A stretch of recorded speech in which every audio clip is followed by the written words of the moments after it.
புஷ்பா 2 தமிழ் சினிமாவை தூக்கி நிறுத்த போகும் ஒரு தெலுங்கு படமா தான் நான் இதை வந்து பார்க்குறேன். அந்த மாதிரி வந்து மசாலாலாம் போடவே தேவையில்லை. இந்த படத்தை பார்த்தாலே இந்த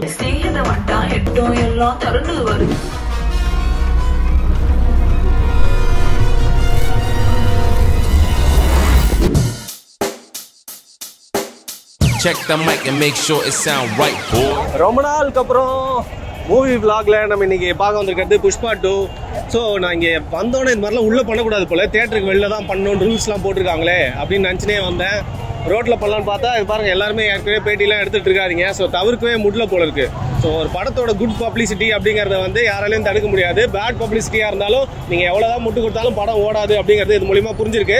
எனக்கு தெரிஞ்சு தேட்டர் ஓனர்ஸும் அது புரிஞ்சு தான் வந்து பார்த்தீங்கன்னா எல்லாருமே உள்ளேயே வந்து இந்த இன்டர்வியூலாம் எடுக்க சொல்லியிருக்காங்க போல.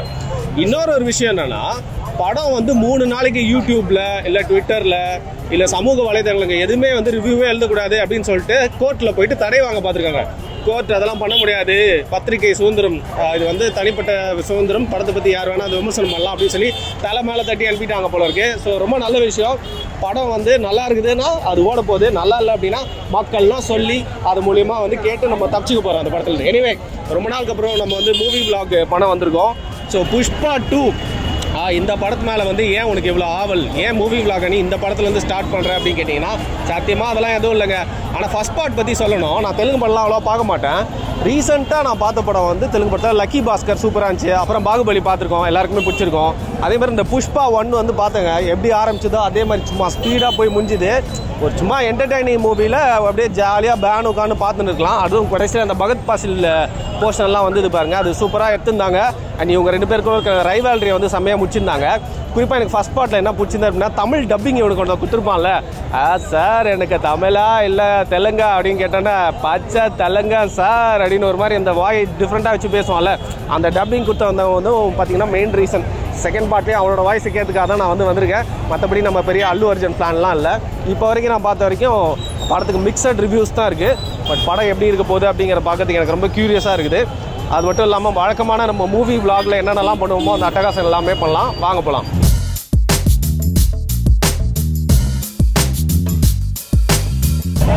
இந்த கமலா தேட்டரில் என்னன்னு பார்த்தீங்கன்னா, இந்த மாதிரி படத்துக்கு வந்து ஒப்பீனியன்லாம் கேட்பாங்கல்ல, அதில் ஒரு 10 பேர் இருக்காங்க. சரி, யார் வேணால் ஒப்பீனியன் சொல்லலாம், என்ன கேட்டாலும் நான் சொல்லுவேன். ஆனால் இந்த 10 பேர் எப்படின்னு பார்த்தீங்கன்னா, படம் பார்க்குறாங்களோ இல்லையோ ஒப்பீனியன் மட்டும் சொல்லுவாங்கங்க. ஸோ இதுக்குன்னே வந்து குளிச்சு கிளம்பி மேக்கப்லாம் போட்டு ட்ரெஸ்லாம் பண்ணிட்டு வந்துடுவாங்க. ஸோ அந்த மாதிரி ஆளுங்க 10 பேர் யாருன்னு எனக்கு தெரியும். அதனால எதுக்கு அவங்கள மாட்டி விட்டுட்டு பாவம் அவங்க குழப்பம் எதுக்கு எடுக்கணும். தமிழ் சினிமாவை தூக்கி நிறுத்த போகும் ஒரு தெலுங்கு படமாக தான் நான் இதை வந்து பார்க்குறேன். ஏன்னா வந்து 3 மணி நேரங்க, 3 மணி நேரம் போர் அடிக்காமல் எடுத்துகிட்டு போகிறாங்க. ஸோ அந்த விதத்தில் வந்து பார்த்தீங்கன்னா அப்படி சொல்லலாம். போரே அடிக்கல, சுத்தமாக போரே அடிக்கல. ஃபோன்லாம் சுவிட்ச் ஆஃப் பண்ணி என் ஃப்ரெண்டோட பாக்கெட்டில் வச்சுட்டு நான் பார்த்துக்கோங்களேன். அப்படியே ஐயோ, கண்டிப்பாக 3rd பார்ட்டும் எடுக்கணும், 4th பார்ட்டும் எடுக்கணும். அந்த மாதிரி ஒரு படம் இது. இது குடும்பங்கள் கொண்டாட வேண்டிய ஒரு வெற்றி. ஃபர்ஸ்ட் ஹாஃப் செம்மையா இருக்கு, செகண்ட் ஹாஃப் வேற மாதிரி இருக்கு. நிறைய பேர் இந்த லாஸ்ட் எமோஷன்ஸ் ஐயோ, எனக்கே ஒரு மாதிரி கண்ணில் தண்ணி வந்துச்சுன்னா பார்த்துக்கோங்க. இல்லை, எனக்கு ரொம்ப பிடிச்சிருந்துச்சு. நான் ரொம்ப எமோஷனல் ஆகிட்டேன். நான் இப்போ தான் சரி, இதான் யாருமே கேட்டால் பேட்டி கொடுக்கல. என் கண்ணெல்லாம் ஒரு மாதிரி இருந்தது. இப்போ தான் அந்த கண்ணெல்லாம் தொடச்சிட்டு இப்போ தான் நானே அந்த நார்மல் இதுக்கு வந்திருக்கேன். ப்ளீஸ் என்ன கொஞ்சம் ஃபீல் பண்ண கொடுக்கலாம். சூப்பராக இருக்கு, சூப்பராக இருக்கு. நன்றி நன்றி ப்ரோ. படம் வந்து வேற லெவலாக இருக்கு. ஃபர்ஸ்ட் பார்ட்டோட வந்து செம்மையாக இருக்கு. எனக்கு தெரிஞ்சு தமிழ்நாட்டில் வந்த பல படங்களோட சாதனையை வந்து இது முறியடிக்கும் அப்படின்னு எனக்கு தோணுது. வசூல் லெவலில் வந்து பார்த்தீங்கன்னா, இப்போ இன்டர்ஸ்டெல்லார் படம்லாம் வந்து ஐமேக்ஸில் வர வேண்டியிருந்துச்சு. எல்லாருமே ரீரிலீஸை பார்க்கலான்னு இருந்தாங்க. பட் இன்டர்ஸ்டெல்லார்லாம் இன்ட்ரெஸ்டே இல்லைன்னு சொல்கிற அளவுக்கு இந்த படம் வந்து பார்த்தீங்கன்னா ரொம்ப ஒரு பிரம்மாண்டமான படமாக வந்திருக்கு. அல்லு அர்ஜுனுக்கு வந்து இங்கே தனி ரசிகர் மன்றம் வந்து நாளைக்கு அவர் கட்சி தொடங்கி அவர் ஆட்சிக்கு வரதுக்கு கூட வந்து வாய்ப்பு இருக்குங்க. அதனால பெருசாக இருக்குது, லாங்காக இருக்குது, லென்த்தாக இருக்குது படம். இதில் வந்து சில பேருக்கு பிடிக்கும், சில பேருக்கு பிடிக்காது. ஆனால் எனக்கு வந்து பார்த்தீங்கன்னா நல்லா என்டர்டெய்னிங்காக தான் இருந்துச்சுங்க.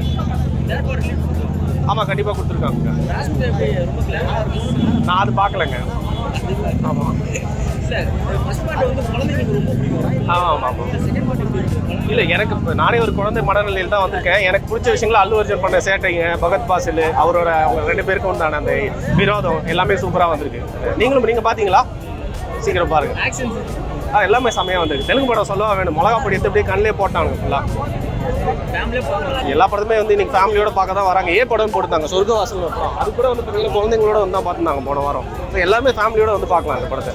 நன்றிங்க. நான் வேணாம் தாங்க சொன்னேன். யாருங்க கேட்குறா? மைக்கை வந்து எடுத்து நீட்டி வந்து சொல்லுங்க அப்படின்னாங்க. என்ன பண்ணுறது, இப்போ படத்தை பற்றி தப்பாக சொன்னால் தான் பார்க்காம சொன்னால் தான் தப்பு. ஸோ படத்தை பார்க்காம நான் நல்லா தான் சொல்லியிருக்கேன். இன்ஃபேக்ட் அந்த படம் எப்படி இருக்க போகுதுன்னு கூட எனக்கு தெரில. ஸோ நண்பர்கள் 2 பேர் வந்து கேட்டதுக்கு இணங்க நான் இப்படி சொல்லியிருக்கேங்க. என்ன நீங்கள் எதுவும் தப்பாக எடுத்துக்காதீங்க. என்ன பண்ணுறது, எனக்கும் கொஞ்சம் கண்டென்ட் தேவைப்படுது இல்லை. சொர்க்கவாசல், ஐயோ தேட்டரோட கேட்டு தான் சொர்க்கவாசல் அப்படின்னு ஃபீல் பண்ண வச்ச படம். இந்த படத்தோட கதையை வந்து திருடிட்டாங்க அப்படின்னு இந்த படத்தோட கதையை எழுதின டேரக்டர் மாதிரி ஒருத்தர் வந்து பேசியிருந்தார். நான் அவர்கிட்ட ஃபோன் பண்ணி சொல்லிட்டேன், சார் உங்கள் கதை இந்த படத்தோட கதையோட ரொம்ப பெட்டராக இருக்குது அப்படின்னு. சரி வாங்க வந்த வேலையை பார்ப்போம்.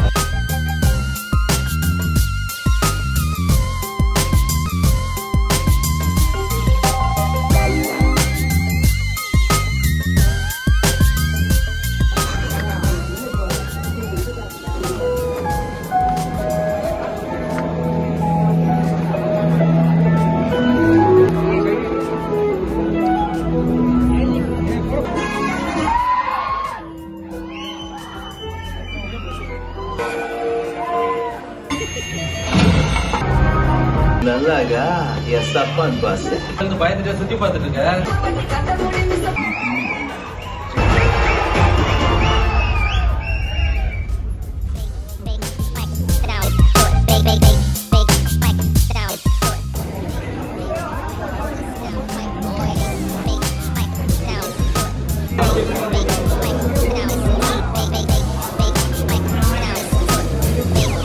எப்பா ஃபர்ஸ்ட் ஹாஃபில் வந்து எப்படி இருந்துச்சுன்னு கேட்டிங்கன்னா வந்து போர் அடிக்கல. ஆனால் இந்த படத்தில் வந்து என்னென்னா நீங்கள் ஒரு பாப்கார்ன் வாங்கினீங்கன்னா அதோ அவர் போடுறாருல அந்த மாதிரி வந்து மசாலாலாம் போடவே தேவையில்ல. இந்த படத்தை பார்த்தாலே இந்த பாப்கார்ன் சாப்பிட்டாலே வந்து காரத்துக்கு அடங்கிடும். ஒருத்தன் வந்து ஒருத்தனோட ட்ரெஸ்ஸை கழட்டிட்டாங்க, ஜட்டியை தவிர்த்து மற்ற எல்லாத்தையும் கழட்டிட்டான். இன்னொருத்தன் வந்து அவனை அதுக்காக சாரி கேட்கணும்னு பார்க்குறான். இவன் சாரி கேட்டுன்னு தான் பண்ணுறான், அவன் மேலே மூச்சா போயிடுறான். ஏதோ லூஸ் மாதிரி உழைட்டு இருக்குன்னு நினைக்கிறீங்களா? இதுதான் ஃபர்ஸ்ட் ஹாஃபில் கதை. இதையே வந்து போர் அடிக்காமல் எடுத்துருக்குறாங்க. ஃபர்ஸ்ட் ஹாஃபை பார்த்த வரைக்கும் போர் அடிக்கல. புஷ்பா 1 அளவுக்கு கொஞ்சம் ஜாலியாக தான் இருந்தது. செகண்ட் ஹாஃப் எப்படி இருக்குன்றத பார்ப்போம். இந்த மனசு எவ்வளோ தான் தாங்கும் அப்படிங்கிறத பார்க்கலாம். ஏன்னா படம் வந்து ஓரளவுக்கு போர் அடிக்காமல் போனாலும் நம்ம வந்து தமிழில் தானே பார்த்துட்ருக்கோம். அதனால் காடேரி நாதாரி அப்படின்னு சொல்லிட்டு ஃபுல்லாக ரைமிங்கில் போட்டிருக்காங்க. பட் நம்ம மக்கள் சமயம் அதை ரசிக்கிறாங்கப்பா. ஹவுஸ் ஃபுல்லாக போயிட்டு இருக்குது. டைரக்ட் தமிழ் படம் மாதிரி ரசிக்கிறாங்க. Okay, let's go to the second half.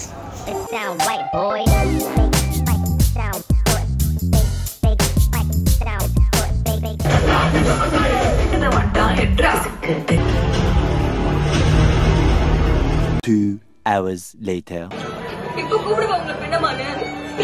இது விக்ரமன் சார் படம் இல்ல, Vikram sir serial.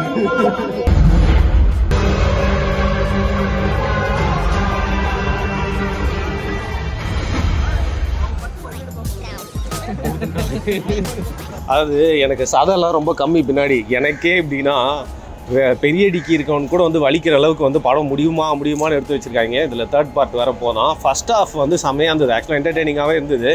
Second half வந்து பார்த்திங்கன்னா ரொம்ப கொடூரமான ஒரு படம். தெலுங்கு லாஜிக்ஸ் ஏற்கனவே சொன்ன மாதிரி இன்டர்ஸ்டெல்லர் படம் வந்து நிறைய ஸ்க்ரீன் கிடைக்காதுக்கு இந்த படமும் ரீசன் சொன்னல. அதில் மேன்ஸ் பிளானட்னு ஒன்று வரும். அந்த மாதிரி வந்து தெலுங்கு யூனிவர்ஸில் வந்து உங்களுக்கு ஃபிசிக்ஸ் எப்படி டிஃபை ஆகும்னு உங்களுக்கு தெரியும். அந்தளவுக்கு கிளின்னு கிழிச்சு வச்சுருக்காங்க.